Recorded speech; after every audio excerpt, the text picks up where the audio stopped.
Howdy folks, how you all doing? Great, I hope. So for today's gameplay we're in the T-25-2, which is the American tank destroyer, the Tier 7 on Cliff. We're in a Tier 7 matchup, so that's good for us, chance that we might be able to do a little bit in this game.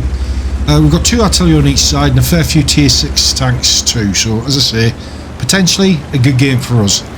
So the T-25-2, what's it like? Is it a good tank or a bad tank? Well, you'll have to watch to the end to find out.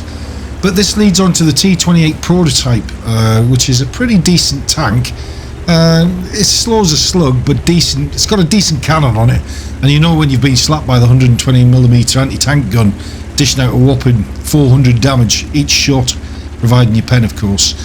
But we're not talking about the T-28 prototype. We're talking about the T-25-2. So I might bring you some gameplay on the T-28 prototype actually in the near future, but we'll see. But for the T-25-2, supposedly this tank has a top speed of 56 kilometers an hour. Well, maybe it's perhaps fallen off a cliff, it might. But in reality, it takes a sweet merry old time to get up there. That's what she said. Now, if you want this bad boy, then you're going to need at least 1.3 million plus credits for all the upgrades to the gun to achieve greatness with the 90mm T-15E2 cannon. The pen on this tank isn't too bad, it's not too shabby, with 170 with standard rounds, 258 with premium and 45 with high explosives, and the damage output respectively is 240, 240 and 320. Would I recommend this tank? Well, that's a bit of a hard question really. Well, let's put it this way, it's an acquired taste tank. It's kind of like being at your sister's 18th birthday bash, and you know the music's played in the background and all the pretty friends are there, and it appears that your young buck prowess has got the better of you, and you see that you've attracted the attention of a pretty young blonde girl. It's one of her friends, and she's got the looks of a model, something that would not seem out of place, perhaps from Vanity Fair. You spend the night dancing, giving her the best of your one-liners, and you feel like $1 million, but only to find out that she then spends the entire night belching and farting in your direction and picking leftover food from her teeth. You'd like to take her out for dinner, but you have a fear of upsetting the other diners with her intestinal belching. Then you find out her real name is Bob, and she works down the local building site as a labourer. Do you know what I mean? Well, that's this tank really. The T-25-2, it's kind of the same. It's pretty to look at, but it'll leave an aromatic taste, shall we say, in your mouth with its lack of performance. And the armor's pretty non-existent too. It's 76mm to the front, 50mm to the side and 25mm to the rear. So really, I would say, in all fairness, you need to either be a fanboy or girl, of course, of tank destroyers, which is going to take time to understand and play to get the best from this tank. Overall, is it worth giving it a bash? Yeah, kinda, but don't expect great things from it, that's for sure. So I've taken the typical tank destroyer position from the north spawn at A5, which allows shots into the middle and up onto the top of the cliff, where lights predominantly, they head up there right from the start of the game, don't they? Usually try to rush up there. And how many times have you seen them just explode where people are already pre-aimed there, because they do it each and every time. But now it's a waiting game to see who's going to make a mistake and be punished for it. On this tank, I've got binoculars on my setup to give it that extra viewing range, because as I said, the armour is almost non-existent on this tank, so I really wouldn't recommend pushing up front. And I kind of get that a lot of people don't like to play the patient game and want to get stuck in shooting shit up, but it's very difficult to do that in this tank, it really is, unless the enemy make a mistake and come in front of your gun, which they don't always do they? Let's be honest about it. But it does beg the question of, will the game last long enough for you to have the patience to do well in it? Well, the answer to that turns out it's not that hard to figure out really. You see, the T-25-2 is rated as a sniper tank destroyer. Clues in that little bit I just said.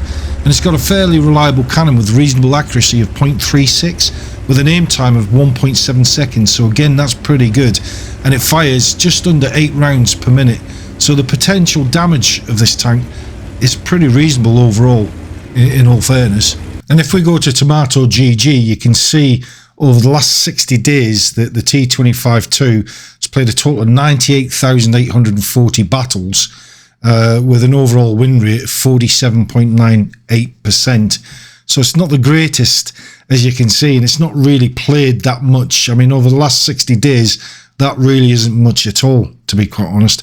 But it's still a fairly decent tank in its own right, but just don't expect great things from this tank unless you're a unicum, of course, and you know you're just brilliant at everything that you do. But if you're a regular schmo, as Klaus would say, like myself, don't expect great things from this, and you will die lots in this tank because it just doesn't have the armor to sustain any form of retaliatory strike from anybody you happen to be shooting at.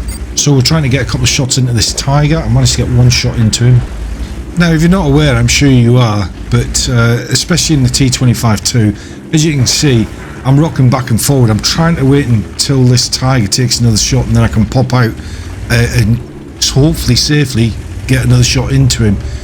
But you can't push forward in this tank, and that's one of the downsides to it, is that if you try to push forward, you're going to be back to the garage before you even know it.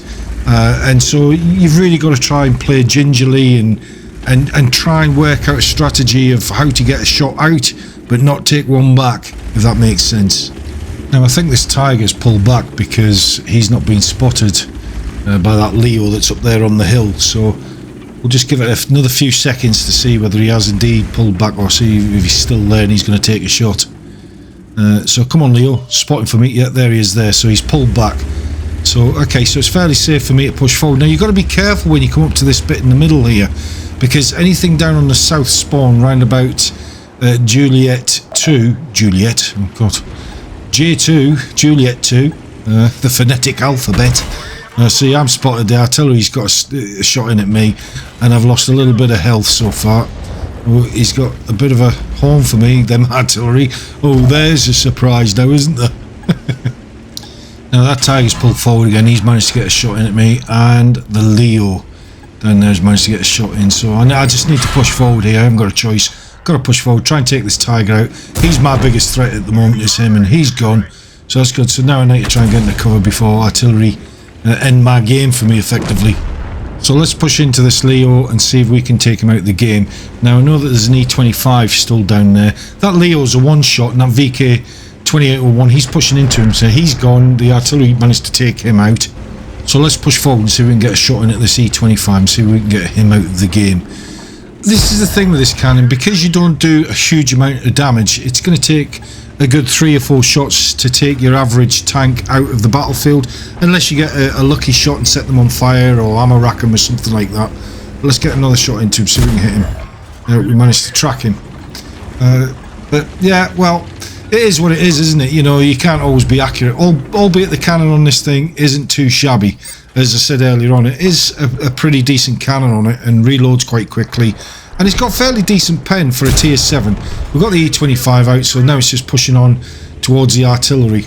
We know that there's one tank destroyer left, which is the Nashorn. Again, quite a lethal cannon on that, and he could basically end my game, or if artillery gets shot in at me, they will definitely end my game, because as I say, I'm a one shot. They just need to breathe on me and it's game over. So as I say, I'm one shotable.